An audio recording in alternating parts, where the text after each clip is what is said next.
Pas de sanctions contre la junte militaire tchadienne. Après plusieurs semaines de tergiversation, le Conseil de paix et de sécurité de l'Union africaine a pris la décision d'accompagner la junte en lieu et place des sanctions habituelles dans ce genre de situation, comme au Mali récemment.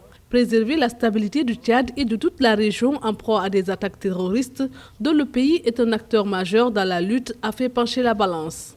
Pour le cas du Tchad, l'Union africaine pense qu'il faudrait plutôt accompagner le Tchad parce qu'il n'y a pas... Elle refuse de parler de coup d'État institutionnel, elle parle plutôt d'assassinat d'un chef d'État. C'est terrible parce que la règle doit être la même pour tous et elle a préféré accompagner le Tchad, cet accompagnant en violation donc de ses principes et de ses règles. L'institution a toutefois posé certaines conditions.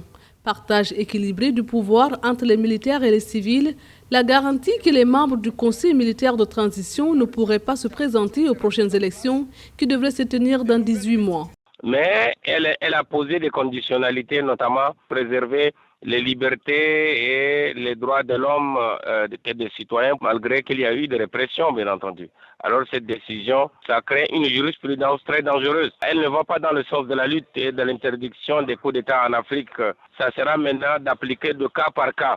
Et pour moi, en tant que professeur de droit, je me dis que ce n'est pas la bonne manière d'appliquer la rigueur dans la lutte. Il faudrait que la loi soit égale pour tous.